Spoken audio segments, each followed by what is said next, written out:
Hey everybody, it's Eric from EPautos.com, your libertarian car guy. As you can see, I've got one of those new Volkswagen ID Buzz S in front of me, and if you're not familiar with it, it's basically an attempt to reboot at least the appearance of the microbus that VW used to sell back in the 60s and 70s.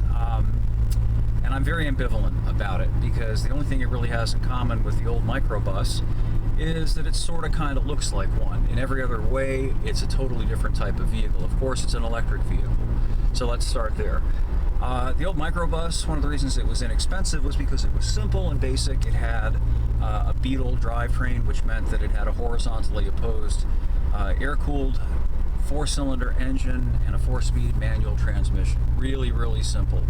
This thing is like other EVs, powered by electric motors and a lithium-ion battery pack, and it's got, I don't know how many times the power of the old Beetle. It's a lot quicker, a lot faster, and a lot more expensive, of course. It starts just shy of $60,000, and I think that's probably the most profound difference between the ID Buzz and the old original VW microbus.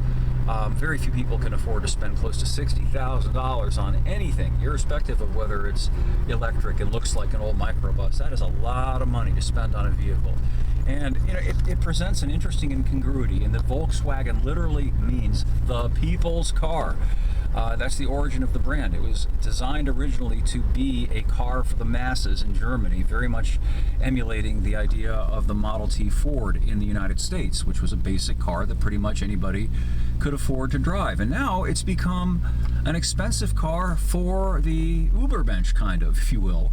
It's the Ubermenschmobile wagon. Ubermenschwagen, my German's kind of spotty, so you'll have to forgive me for that. But yeah, that's essentially what it is. Ooh, I noticed too that the brake lights are flickering, at least in the camera. I can't see it with my own eyes, but I do see it with this camera. That's fascinating, as Mr. Spock used to say.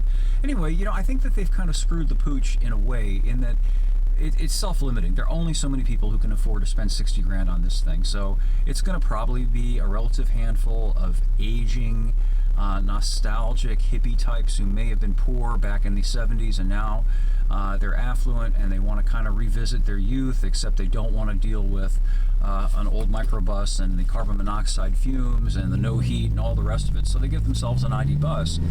But can Volkswagen make money on that thing? I highly doubt it. The other aspect, though, is more sinister potentially, and it's that maybe they just want to sell cars to a handful of rich people, and that's the way it's going to be going forward.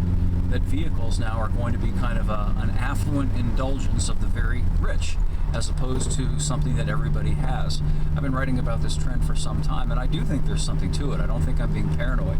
Anyway, would love to get your thoughts on this. If you think I'm crazy, if you think I'm right, if you have another point of view about it, please post it in the comments section, either here on this channel or over at EPautos.com, which I hope you'll stop by and visit. And if you like it, I hope you'll encourage other people to check it out as well. Thanks as always, and we'll have more for you again soon.